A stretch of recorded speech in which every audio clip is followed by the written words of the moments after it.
말씀을 함께 보시겠습니다. 구약성경 출애굽기 33장입니다. 구약성경 출애굽기 33장 11절부터 14절의 말씀을 저와 여러분이 합독하여 보시겠습니다.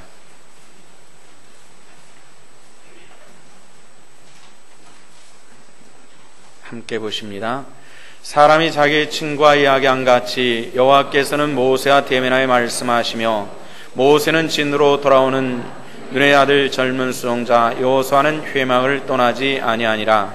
모세가 여호와께 아뢰되, 보시옵소서, 주께서 내게 이 백성을 인도하여 올라가라 하시면서 나와 함께 보낼 자를 내게 지시하지 아니하시나이다.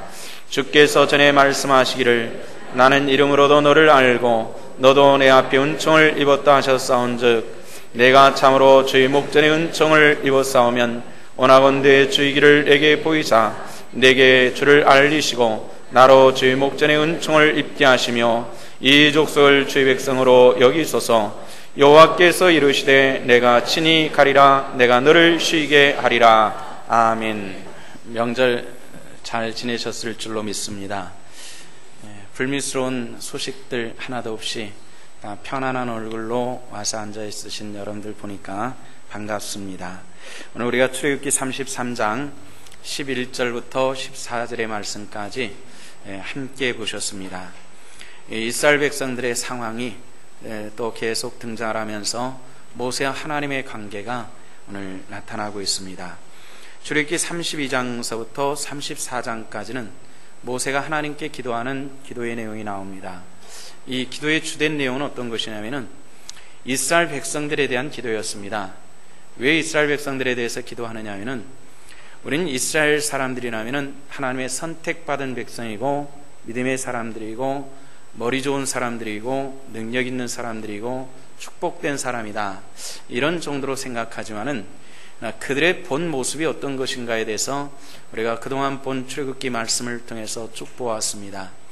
쉽게 원망하고 쉽게 탄식하고 내 안에서 문제를 발견하는 것보다도 모든 것을 남의 탓으로 돌리는 이런 특징을 가진 사람들이 이스라엘 백성들이었습니다. 그들의 모습을 단어 하나를 가지고 설명하라면 원망입니다. 원망. 하나님께 대한 원망, 백성들의 지도자인 모세에 대한 원망. 그런데 성경을 가만히 보면은 모든 문제를 내 안에서 발견하기보다는 남에게서 발견하려고 하는 사람들에 대한 하나님의 모습과 마음이 어떤 것인가 하는 것에 대해서도 성경은 우리들에게 아주 상세히 기록을 해주고 있다는 겁니다. 이 말을 더 확대해서 해석한다면 참된 그리스도인들의 모습은 원망이 아닌 어떤 문제가 있으면 내 안에서 발견하고 하나님께 기도하는 백성이 진정한 의미의 하나님의 사람이라는 겁니다. 우리가 그렇게 되기를 원합니다.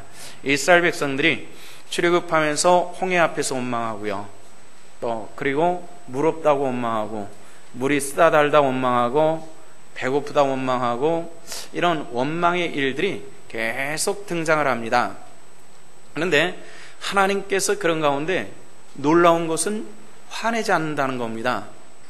하나님께서는 화내지 않는 하나님이신데 웬만하면 화내지 않으시고 늘 포근한 솜털처럼 우리를 감싸주시는 하나님이십니다. 아마 우리들 가운데서도 그런 분들 계실지 모르겠습니다.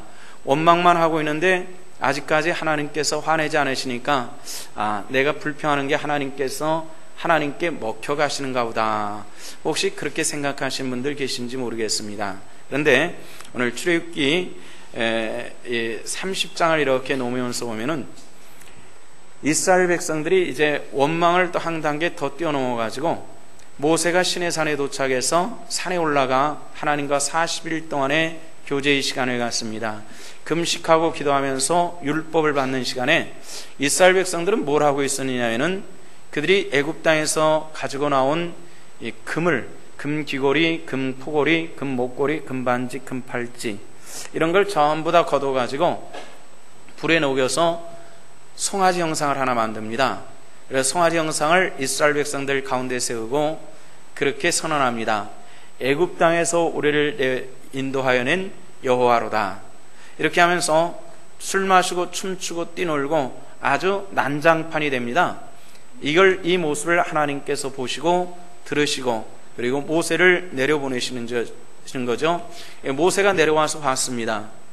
하나님께서 진노하시기 전에 모세가 아주 진노를 합니다. 가지고 있던 십계명 돌판을 집어던지고 말죠. 이런 모습들을 보는데 결국은 하나님께서 이스라엘 백성들에 대해서 진노하시는 그런 모습을 봅니다. 이스라엘 백성들의 범죄가 얼마나 다양한지 원망해서 이제 극한 데까지 이르러서 송아지 하나를 만들어 놓고 이것이 우리를 인도한 하나님이다 하는 이런 폐역성까지 나타나게 됩니다. 성경 우리들에게 말씀하시는데요, 탐심은 우상숭배다 이렇게 말했습니다. 우리가 어떤 신상을 만들어 놓고 거기에 분향하고 제사하는 것만 우상숭배가 아니라 사람들의 마음속에 있는 것조차도 우상숭배일 수 있다. 이건 탐심이다. 이렇게 이야기를 하시는 겁니다. 이런 우상숭배에 대해서는 하나님께서 진노를 하십니다. 이 진노하시는 하나님 앞에서 모세가 기도하시는데요, 모세의 기도에 응답하시는 하나님을 보면서 백성에게 있어서 하나님은 어떤 분이신가 하는 것을 알 수가 있습니다. 우리 다 하나님을 알고 있지만은 오늘 더 깊이 하나님을 알고 하나님의 뜻을 분별하는 그런 복된 시간 될 수 있기를 주 이름으로 부탁을 드립니다. 이런 진노하는 하나님 앞에서 모세는 무릎 꿇고 하나님께 기도합니다. 이것은 마치 자식이 어디 가서 못된 짓을 하고 경찰서에 붙들려 갔는데 그 아버지가 가서 무릎 꿇고 살살 빌면서 내 아들 용서해달라고 하는 그런 모습처럼 모세는 하나님께 빌고 있다는 겁니다. 모세는 이 기도를 통해서, 모세의 기도를 통해서 기도의 본질이 무엇인가 우리는 알 수가 있습니다. 모세는 그 기도의 폭이 굉장히 넓은 사람이었습니다. 내 문제로 기도가 이렇게 좁아져 있는 사람이 아니라 이 기도의 폭이 나라를 위한, 민족을 위한, 이웃을 위한 이런 기도로 굉장히 넓어져 있는 이런 모세의 모습을 봅니다. 모세의 그 행적을 쭉 살펴보면요, 모세는 자기를 위해서 기도하는 흔적을 보이질 않습니다. 자기를 위해서 기도한 적이 이 모세의 기도에서는 보이지 않고요, 민족을 위해서 기도했습니다. 그런데 이 모세에 대해서 하나님께서 무엇라 표현하시냐면은 오늘 본문 11절 말씀하면은 여호와의 친구라 이렇게 표현하는 겁니다. 모세는 여호와의 친구처럼 그렇게 대해 주셨습니다. 하나님께서 오늘 우리를 보실 때에 모세를 친구처럼 대하신 하나님께서 우리를 친구처럼 대하는 하나님의 축복이 함께 있으시기를 주 이름으로 축원합니다. 이 기도라고 하는 것이 뭔가, 우리가 기도를 하면서도 기도가 뭔지 잘 모르는 이런 경우들이 있습니다. 기도는 뭘까요? 기도는 가장 먼저 무엇이냐면 하나님의 얼굴을 향해서 내 눈을 돌려주는 것을, 이것을 기도라 이렇게 이야기를 합니다. 좀 죄송스러운 비유인지 모르겠습니다만은 저는 개를 참 많이 키워봤습니다. 아주 작은 종에서부터 아주 대형 종까지 개들을 참 많이 키워봤는데, 이 개들을 키우다 보면요, 충성스러운 개의 특징은 뭐냐면은 항상 주인의 얼굴을 바라본다는 겁니다. 개도 참 여러 종류가 있는데요, 자기만 아는 개도 있어요. 일단 밥을 갖다 주면요, 주인도 가까이 오지 못하도록 으르렁거리고 조금만 한 발자국만 밥그릇에 가까이 가면은 주인도 물 것처럼 덤비는 그런 개도 있고요. 아무리 배가 고파도 주인 있는 자리에서는 밥을 먹는 것이 아니라 주인과 함께 놀아주고 얼굴을 바라보는 그런 개도 있더라고요. 참 사랑스러워요. 까만 눈을 가지고 주인을 가만히 쳐다보면서 멀뚱멀뚱하고, 그래서 주인이 움직이는 것에 따라서 고개를 갸우뚱갸우뚱 하는 것을 보면은 참 귀엽습니다. 짐승일지라도. 여러분들, 기도라고 하는 것이 내 자신, 내 밥그릇만 바라보는 것이 아닌 하나님의 얼굴을 바라보고 하나님께서 내게 무엇라 말씀하신가를 기다리는 것이 기도라는 겁니다. 그래서 우리는 하나님의 얼굴을 바라보는 것이 목적이 있습니다. 하나님은 어떤 관심을 가지고 계실까? 이런 겁니다. 하나님께서는 뭘 기뻐하실까? 이런 마음으로 하나님을 바라보는 겁니다. 우리가 가장 그 관심이 많이 기울여지는 곳에 투자를 합니다. 부동산에 관심 있는 사람들은 부동산 투자를, 금권 관심 있는 사람은 증권 투자를 하는데요. 결국은 물질의 목적을 가지고 투자를 하죠. 사업에 투자를 하기도 하고 이런저런 투자를 참 많이 합니다. 여자분들도 자기 삶에 투자하는 방향이 각각 틀린 것 같아요. 어떤 사람은 입고 있는 옷에 투자를 많이 하고요. 어떤 사람은 밥그릇에 투자를 하고요. 어떤 사람은 밥그릇은 관계없이 음식에 투자를 하는 이런 사람들이 있습니다. 이게 옳다 그러다 할 수 있는 그런 내용은 아닌데요. 그런데 하나님은 뭐에 관심을 가장 많이 기울이실까? 이런 생각을 합니다. 사람이 가장 관심을 많이 기울이면서 자식에게 투자를 하죠. 좀 내가 못 쓰고 다른 것에 아껴가지고 자식들 키워서 공부시키고 어찌됐건 세상에서 뻔듯하게 내놓기 위해서 부모들이 애를 많이 씁니다. 관심이 거기 있습니다. 모두 그렇죠. 근데 자식들이 그렇게 부모 생각대로 공부하고 열심히 좀 살아줬으면 좋을 텐데 그렇지 못하는 것을 볼 때가 참 많습니다.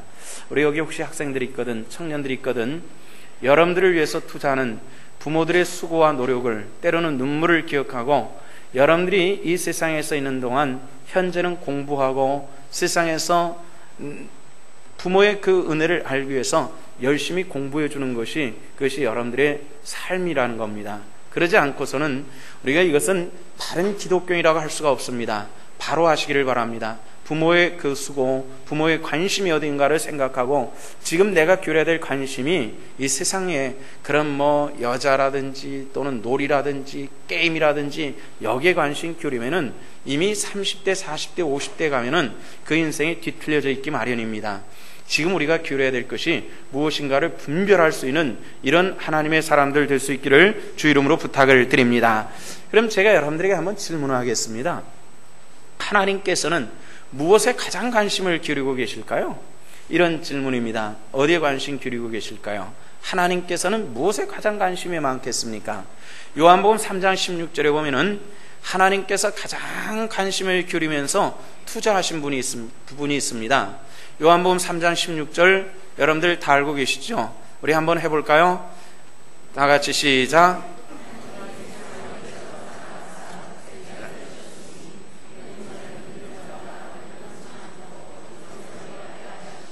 아멘. 자, 하나님께서 뭘 가지고 투자를 하셨습니까? 아들을 가지고 투자하냐, 죽기까지. 누구를 위해서요? 세상을 사랑하셔서. 세상이 어떤 겁니까? 세상의 즐거운 오락이라든지 물질이라든지 건물이라든지 이런 걸 위해서 한 것이 아니라 세상의 죄인된 사람을 위해서 아들이 죽기까지 우리를 사랑하신 투자를 하셨다라는 것을 우리들에게 보여주시고 있는 그런 모습입니다. 따라서 우리 그리스도인들이 가지고 있을 기도의 관심, 우리의 신앙의 가장 중요한 관심은 뭐냐면은 사람이 있다는 겁니다.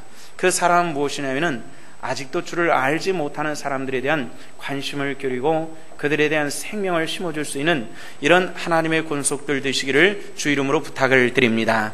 이런 얘기를 들었습니다. 어떤 분이 늙음하게 예수를 믿게 되었습니다. 예수를 믿고 나니까 지금까지 살아왔던 이런 그 인생관이 달라지기 시작했습니다. 근데 전도주간이 되었습니다. 우리 한산 생명을 위해서 전도에 힘씁시다라는 목사님의 말씀을 듣고 자기도 친구 한 사람을 두고 전도하기로 작정을 했습니다. 근데 전도라고 하는 것이 그다지 쉽지 않아요. 전도대원들, 전도해 보신 분들은 전도라고 하는 것이 얼마나 어려운지 잘 알 겁니다. 근데 전도하지 않는 분들에게 이런 생명을 맡기면은 한 사람 잃어버려도 관심이 없어요. 한 생명이 얼만큼 귀한 줄 알았을 때의 우리의 신앙의 깊이는 우리가 간단하게 해결하면 됩니다. 내 신앙이 어느 정도인가라는 걸 알고 싶다면은 내가 얼만큼 헌신하고 얼만큼 헌금하고 얼만큼 교회를 위해서 시간 쓰고 여기에 있는 것이 아니라 생명에 대한 관심이 얼만큼 있는가를 보면은 내 신앙이 어느 정도인가를 알 수가 있습니다. 내 남편이 예수를 모르고 오늘 또 죽을 병에 걸려서 골골골거리는데도 그 생명에 대해서 병을 고치는 것만 신경 쓸 뿐이지 그 영혼에 대해서는 전혀 관심을 기울이지 못한다면 그 사람은 아직 솔직한 의미에서 주를 알지 못하는 사람입니다. 생명에 관심이 있기를 원합니다. 이 생명에 대한 관심이 없으면 우리는 진정한 의미에서 하나님의 백성이 되기는 굉장히 어렵기 때문에 그렇습니다. 이 영감님이 친구에 대한 관심을 많이 기울이고 있었지만은 나 꿈쩍도 하질 않습니다. 나 이렇게 살다 죽을래. 나한테 강요하지 마라. 이런 식입니다. 그런데 이 전도 대상자보다도 이 영감님이 먼저 세상을 떠나게 됐습니다. 먼저 세상을 떠나 전도를 이루지 못하고 세상을 떠나게 됐어요. 그런데 발인을 할 때에 발인을 하면서 이 예배 형식으로 발인을 하면서 이제 이 영감님, 이 성도님이 세상을 떠나면서 남긴 말씀, 유지가 있으니까 이걸 좀 우리 들읍시다 하고 녹음 테이프를 틀어주는 겁니다. 녹음 테이프를 틀어주니까 거기에서 여러 사람들에 대해서 자식에 대해서 부탁의 말, 아내에 대한 이런 부탁의 말들, 이런 것들 쭉 있으면서 이 끝마무리에 이런 얘기가 있었답니다. 친구, 자네가 여기 와 있을 걸 생각하네. 내가 자네를 전도하려고 오랜 시간 애를 썼지만은 결국 전도하지 못하고 내가 먼저 하나님 나라에 올라가네. 내가 생각하기 자네는 그대로 살다 죽으면 지옥 갈 거야. 나랑 같이 이제 앞으로 나도 이제 살아보니까 오래 살 줄 알았는데 이렇게 빨리 죽는 것 보니까 자네도 별일 있겠어? 앞으로 쉽게 죽을 거야. 예수 믿다가 우리 천국에서 만나면 어떨까? 이런 형식의 음성을 남겨두는 겁니다. 정말로 그 친구가 와서 그 음성을 듣고 마지막 죽는 사람이 죽는 자리에서 녹음해서 유언으로 남겨놓은 이야기를 듣고 신앙생활을 하게 되었다는 그런 이야기를 들었습니다. 마지막까지 한 영혼에 대해서 그 관심을 기울이는 그 사람은 분명히 하나님의 백성이 되어진 줄로 믿습니다. 근데 우리가 그렇지 못하는 경우들이 굉장히 많습니다. 저는 가끔 이런 부탁을 드릴 때가 있습니다. 목사님 기도해 주세요. 우리 아이가 이번에 진급을 해야 되는데요. 아니면 사업을 열어야 되는데요. 그런데 잘 되게 기도해 주세요. 이 목사가 기도 부탁하는 거예요. 아이 그렇게 기도하지요. 일상적으로 상투적으로 대답을 하지만은 기도하려고 막상 계산을 해보면은 기도가 안 되는 경우들이 참 많습니다. 그 이유는 뭐냐면은 도대체 이 양반은 신앙생활 한다는 분이 이 직분자가 도대체 이 자식은 신앙생활 안 하고 세상 속에 깊숙이 들어갔는데 일이 더 잘 되면 신앙생활이 더 안 될 텐데 왜 그 영혼에 대해서는 기도해달라는 말 한마디 없이 이거 잘 되게만 기도해달라고 하는지 하나님께서는 사실 그 부분에 대해서 관심이 없습니다. 그 부분에 대해서는 관심이 없어요. 하나님의 관심은 우리들의 영혼에 있다는 것 여러분들 기억하시기를 바랍니다. 영혼을 위해서 기도해 주세요. 차라리 우리 아이가 이거 너무 잘 나가고 있으니까 신앙하고는 관계가 더 없어지네요. 차라리 그냥 망해버리게 기도해 주세요. 이게 어쩌면 합당한 하나님께서 기뻐하는 기도이신 줄로 믿습니다. 한번 무너뜨리고 거기 새로운 것 세우면 되지 않겠어요? 그런데 우리는 그 기도가 아니더라는 겁니다. 우리 사실 이게 누구 얘기가 아닌 우리 대부분이 가지고 있는 기도의 개념입니다. 우리가 하나님께 구하는 것, 그러면 목사님 건강을 위해서, 자녀를 위해서, 공부를 위해서, 직장을 위해서 이런 기도하지 말라는 얘기인가요? 아니, 기도하세요. 이것도 기도입니다. 우리가 당연히 기도해야죠. 주님께서 우리에게 가르쳐주시는 이 주님 가르치신 기도 중에서 우리에게 일용할 양식을 주옵소서, 이 기도 가르쳐 주셨잖아요. 하루를 살 수 있는 우리 육신에 대한 기도도 하나님께서 분명히 우리에게 가르쳐 주셨다는 겁니다. 그러나 여기에 머무를 수는 없습니다. 기도를 가만히 보십시오. 하나님께 영광 돌리는 기도가 그 대부분을 차지하고 있고, 또 우리 원수를 위해서 기도하는, 나에게 죄 지은 자를 내가 용서해 달라고 하는 이런 기도까지 들어가 있는 그 모습들을 한번 보시자는 얘기입니다. 그런 우리 기도가 어찌해야 될 것을 알 수가 있는데, 모세는 이 백성들을 위해서 기도를 했습니다. 아까 말씀드렸죠. 모세는 자기 자신을 위해서 기도한 그런 내용들이 성경 속에는 등장을 하질 않습니다. 모세는 다만 죽기 전에 자기 영혼을 위해서 기도하였던 그런 분입니다. 다만 이 백성들을 위해서 끊임없는 기도를 하고 있었는데, 출애굽기 32장 31절 말씀 보면은 1절과 2절, 출애굽기 32장 31절과 32절의 말씀에 보면은 하나님께 이런 기도를 합니다. 하나님 합당하시면은 이 백성들을 용서해 주시옵소서. 자기들을 위해서 금신상을 만들었으니 이거 어쩌면 좋겠습니까? 하나님, 그러나 용서해 주세요. 용서해 주세요. 만약에 그들의 죄를 용서하지 않는다면은 내가 원합니다. 차라리 내 생명책에서 내 이름을 지워버리냐 하니더라도 이 백성들을 좀 용서해 주세요. 이렇게 기도하는 모습을 볼 수가 있습니다. 생명책이라고 하는 것은 어디죠? 구원받은 하나님의 백성의 이름입니다.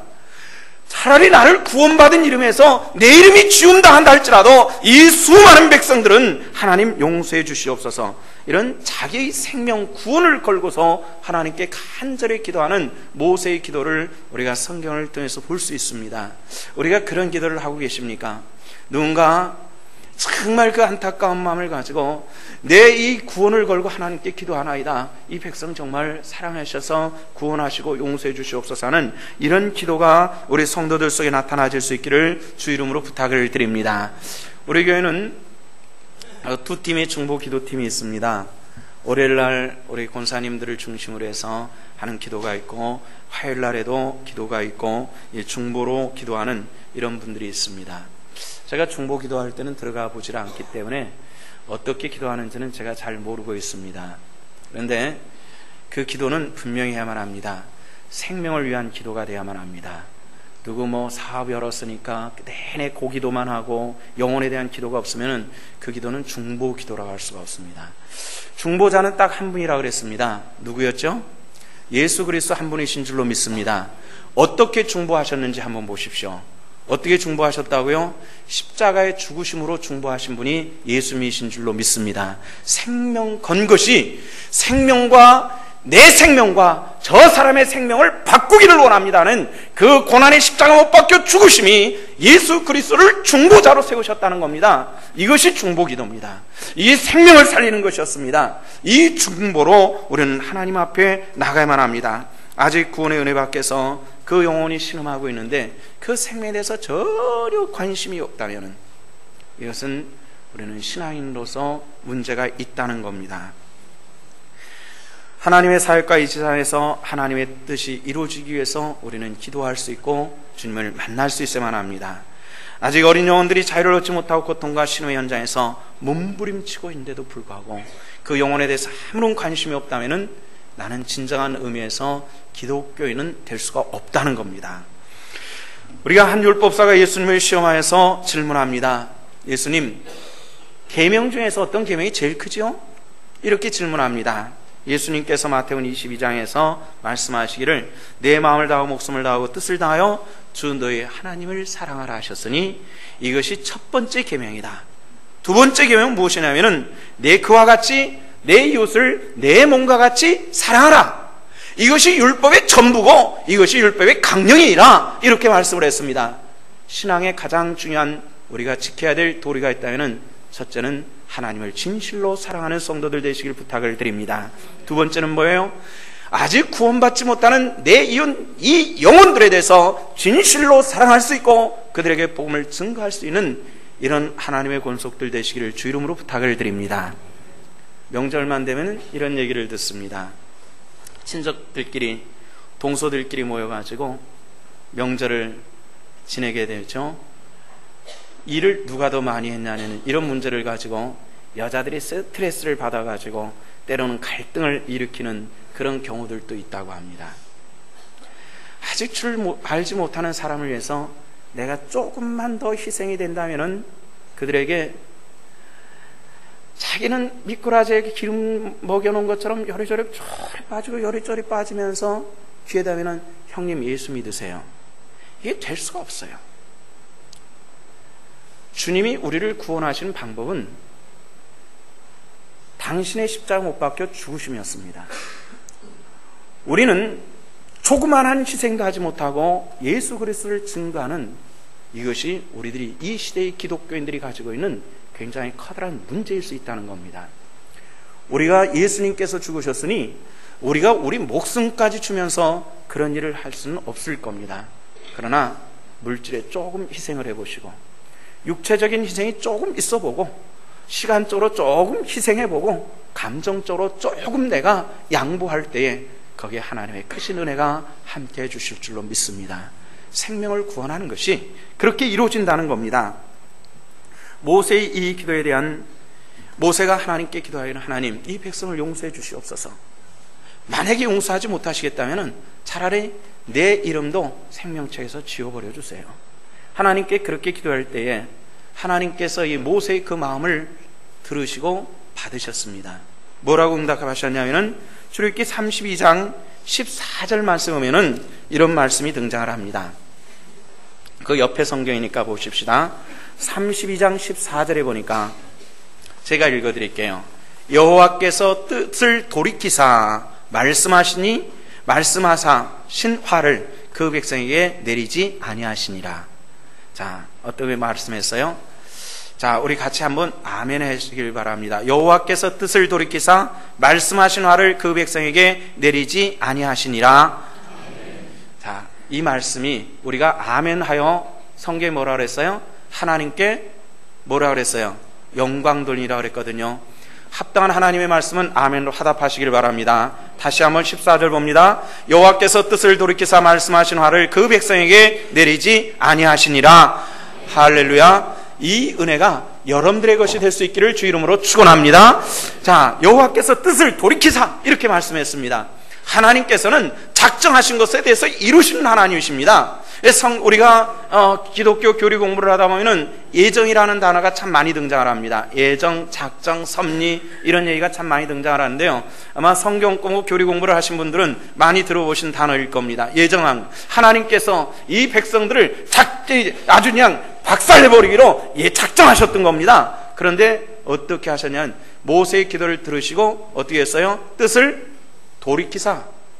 여러분들 하나님의 진노가 피해갔다는 겁니다. 누구 때문에요? 모세의 기도가 그 백성들의 영혼을 위한, 그 백성들을 위한 강곡한 중보의 기도를 통해서 뜻을 돌이키셨던 하나님이셨던 겁니다. 하나님의 뜻까지 돌이키셨습니다.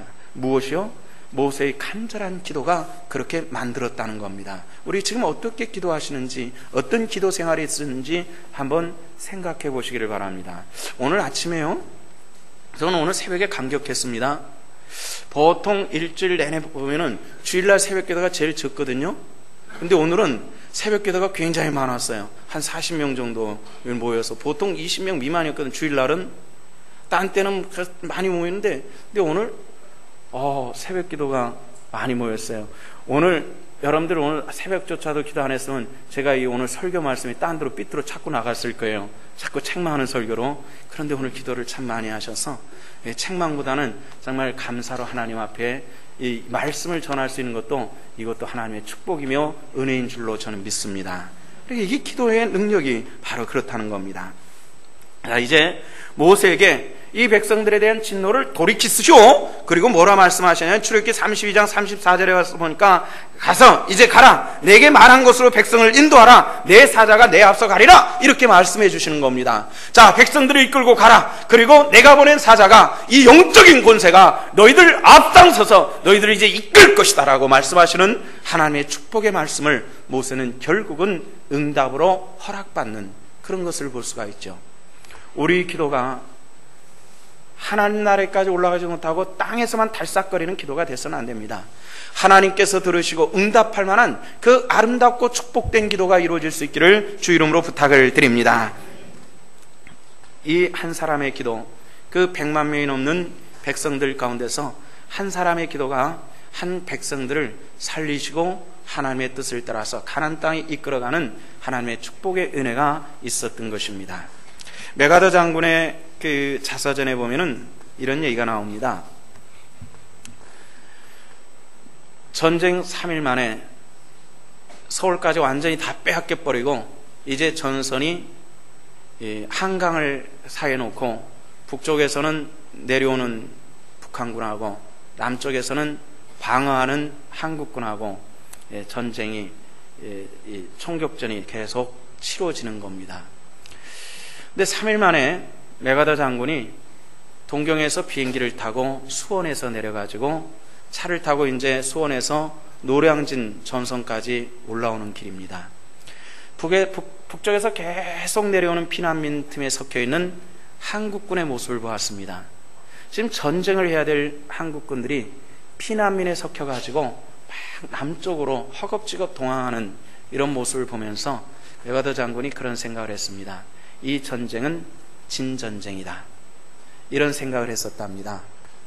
그렇지만 이 극동을 책임지고 있는 이 최고의 사령관이기 때문에 자기가 책임지고 있는 그 범위 안에서 일어난 전쟁을 시찰할 의무가 있었으니까 노량진까지 와서 참호를 파고 그리고 북쪽을 향해서 총을 겨누고 있는 그 사병들 중에서 한 앳된 하사 앞에 서서 이렇게 물어봤습니다. 총이라고 해도 저쪽은 포를 쏘고 기관총 막 날아오는데 이 단발소총을 가지고 땅땅 쏘고 있는 이 답답한 전쟁을 바라보면서 만약에 강이 없다면 신속하게 이 참호도 무너질 수밖에 없는 이런 답답한 전쟁을 보면서 이렇게 물어봤다고 합니다. 하사에게 자네는 이 전쟁을 이길 수 있다고 생각하는가? 이렇게 물어봤습니다. 이 말의 뜻은 이 전쟁 질 수밖에 없는 전쟁 아니냐? 이런 질문이었겠죠. 그런데 이 하사가 이렇게 대답했다고 합니다. 예, 장군님. 하나님께서 함께 하시면은 반드시 하나님께서 이기도록 허락하여 주실 줄로 믿습니다. 이렇게 대답을 했다고 하는데 이 대답이 지금까지 이 전쟁은 질 수밖에 없다는 전쟁을 가지고 한국에 발을 디딘 메가드 장군에게 이 백성들 하나님을 섬기고 하나님께서 함께 하신다고 하는 이 하사의 대답을 듣고서 메가드 장군이 마음을 바꾸는 겁니다. 그래서 동경에 가서 유엔과 미국에 보고를 하고 이 전쟁은 유엔군이 개입하고 미군이 도와주면 승리할 것 같습니다. 이렇게 보고를 했다고 하는데 이 보고를 가지고 유엔 안전보장 이사회가 신속하게 열립니다. 우리가 잘 아는 것처럼 상임 이사국 중에 한 나라만 반대를 해도 이 전쟁은 치르기가 어려운 그런 상황이었어요. 유엔군을 보낼 수가 없었습니다. 그런데 상임 이사국이 딱 모여가지고 이 전쟁에 유엔군을 보낼 것인가 말 것인가는 이런 결론을 내리는 자리에서 소련 대표가 참석을 하지 않았다는 겁니다. 소련 대표는 그때 북한군의 후견을 봐주고 있는 그런 나라였기 때문에 나오질 않았습니다. 만약에 소련이 와서 우린 반대합니다 하는 유엔군을 못 보내주는 거예요. 그리고 함락되고 지금 우리는 공산 정권 하에서 지금 우리 기독교인이라고 하는 이 자리에는 우리는 앉아있을 수가 없는 상황이었습니다. 그런데 놀랍게도 소련이 참석하지 않아서 그냥 다 찬성했기 때문에 유엔군을 보냈습니다. 몇 년 전에 소련에서 그런 이야기를 했습니다. 왜 그때 안 보냈느냐? 이 문제를 이렇게 이야기를 했습니다. 안 보낸 이유는 워낙 신속하게 전쟁이 이루어지면서 한국군은 거의 그냥 계속 밀리기만 할 뿐이고 아무리 유엔군이 그걸 동의를 하고 유엔군을 다 보낼 때쯤 되면은 한국 전쟁은 종말로 끝날 버릴 것이기 때문에 굳이 거기서 소련이 반대를 해가지고 마치 이 전쟁을 일으키는 당사자인 것처럼 보이지 않기 위해서 일단 거기에 빠졌다는 겁니다. 그런데 이것이 하나님의 섭리였다는 것을 하나님께서 그 역사 속에서 기도하는 사람들의 기도를 들으시고 응답하셨다는 것을 우리가 알 수 있는 그런 대목이기도 합니다. 그때 피난 내려간 많은 사람들이 부산에 있는 교회들에 모여서 그렇게 기도했던 그 기도 소리를 하나님께서 들으시고 하사 한 사람의 그 하나님께서 함께 하시기 때문에 우리는 이길 것입니다 라는 이 용기 있는 이 기도, 이 다짐을 하나님께서는 들으시고 응답하신다는 겁니다. 우리 신성교회 성도들이 그런 이 하사와 같은 그런 마음을 가지고 하나님 앞에 나라와 민족과 영혼을 위해서 기도하는 이런 하나님의 권속들 되시기를 주 이름으로 축원합니다. 간혹 우리 성도님들에게 이제 날씨도 뜨뜻해졌으니까 시간 날 때마다 요청할 때가 있습니다. 기도하셔야죠. 때로는 제가 전화할 때도 우리 성도님들이겠죠. 성도님 이제 기도하십시다. 날씨 뜨뜻해졌으니까 하고서 얘기를 하면은 기상천외한 대답을 하신 분들이 있습니다. 목사님 요즘엔 기도할 일 없이 편안하네요. 이런 말을 하는 사람 진짜 있어요. 편안하기 때문에 기도할 게 없습니다. 나만을 위해서 기도하는 것은 기도가 아니라 그랬잖아요. 누군가를 위해서 기도할 수 있고 나라와 민족을 위해서 아직 주를 알지 못한 내 형제를 위해서 내 자식을 위해서 누군가를 위해서 기도할 수 있는 그 기도가 살아있고 깨어있는 그런 하나님의 권속들 되시기를 주 이름으로 부탁을 드립니다.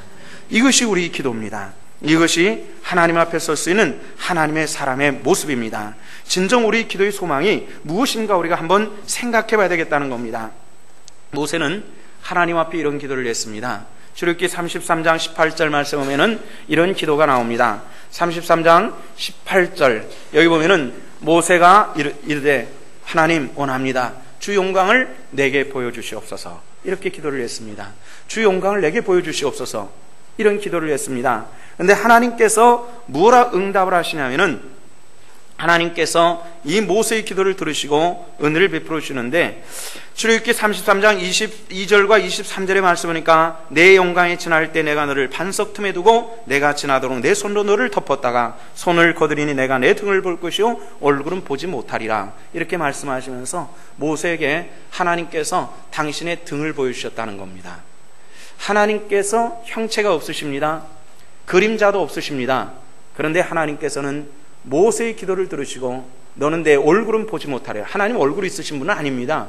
내 얼굴은 보지 못할 것이나 내 등을 보리라. 이렇게 말씀했습니다. 뭘 의미하는 것일까요?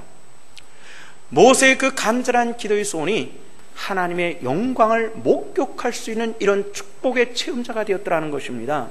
저와 여러분들이 그렇게 될 수 있기를 주 이름으로 축원합니다.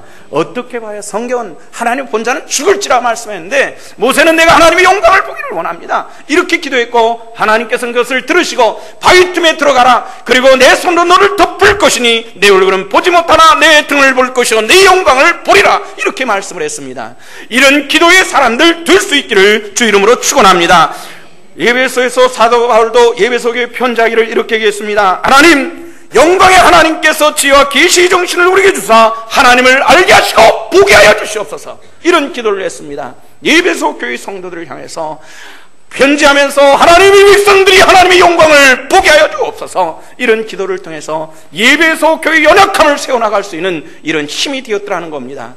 이 중심에 내가 있기를 원하며 우리 성도들의 삶이 쓰임받기를 주 이름으로 부탁을 드립니다. 이 하나님의 영광의 모습은 스데반 집사님이 순교할 때도 그렇게 나타납니다. 그의 얼굴의 죽음 자리에서 영광의 강체가 빠져나오는 이런 모습을 보았습니다. 이것을 누가는 사도행전에서 기록하여 말하기를 이렇게 얘기를 합니다. 그것은 그들이 예수와 함께한 자들이기 때문이다. 이렇게 세상 사람들이 말했다라고 기록을 하고 있다는 겁니다. 저 사람의 그 죽음의 자리에서까지 나타나는 그 영광의 광채와 배움받지 못하는 이 갈릴리 촌 사람들이 나타나는 이 놀라운 영광스러운 사건이 무엇을 통해서 이루어졌냐 하면은 그들이 예수 그리스도와 함께한 그 은혜를 따라서 예수 그리스도의 영광이 저들과 함께 나타나는도다. 이렇게 말씀했다는 겁니다. 이 예수 그리스도의 영광이 갈릴리 사람들에게만 아니라 예배소 사람들에게만 아니라 모세만이 아닌 오늘 신성의 교회와 저와 여러분들에게 나타날 수 있기를 주 이름으로 축원합니다. 이것이 우리가 사는 방법이 되어야 합니다. 요즘엔 너무 기독교인들의 신앙의 개념들이 사라지고 있습니다. 신앙이 아닌 것을 신앙인 것처럼 그렇게 생각하는 시대에 우리가 살고 있습니다. 하나님의 영광의 백성들이거든. 하나님의 영광의 그 광채의 은혜를 따라 살아갈 수 있는 이런 하나님의 사람들 되어야만 합니다. 출애굽기 33장 14절에서 이 기도를 들으신 하나님께서 모세에게 하나 약속을 하시는 것이 있습니다. 14절 말씀을 우리 다 같이 함께 읽어보도록 하십시다. 다 같이 시작. 여호와께서 이르시되 내가 친히 가리라. 내가 너를 쉬게 하리라. 아멘. 여호와께서 모세에게 말하기를 내가 친히 가리라. 어디로 가요? 모세가 백성들을 이끌고 가는 그 자리에 내가 친히 함께하고 내가 가겠다라고 이렇게 말씀하시는 겁니다. 할렐루야. 여러분들과 하나님께서 함께 하시기를 주 이름으로 축원합니다. 우리가 더 감사한 것은요 11절 말씀이니까 사람이 자기 친구와 이야기한 같이 여호와께서는 모세와 대면하여 말씀하시며 하나님께서 모세를 뭘로 취급했다고 그랬어요? 친구처럼 취급했습니다. 친구요. 우리 부모에게 또 하지 못한 이야기들을 친구할 수가 있어요. 배우자에게도 다 얘기하지 못한 것을 친구와 이야기할 수가 있어요. 저도 그런 친구들을 몇몇 가지고 있는데요. 답답하면 전화를 해요. 친구 좀 만나지? 만나보면 뭐 할 얘기도 없어요.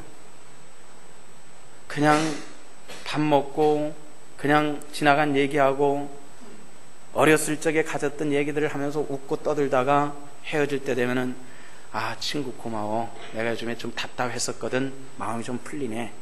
이런 얘기를 하고 헤어지죠. 저도 마찬가지예요. 좀 마음이 답답하고 그럴 때 뜬금없이 친구 불러서 같이 이야기를 하고 차 마시는 가운데서 마음이 정돈되는 그런 느낌을 받을 때가 있습니다. 그래서 이런 친구 없는 사람들은 참 답답하겠다 이런 생각을 해요. 신앙 안에서 여러분들 그런 친구 가지고 계십니까? 혹시 없다 할지라도 우리 하나님께서 여러분들의 친구 되시기를 주 이름으로 축복합니다. 복된 사람. 우리 함께 기도하십시다.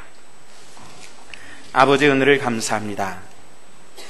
우리를 사랑하셔서 축복된 자리, 구원의 은총의 자리에 앉게 하신 하나님께 감사함을 드립니다.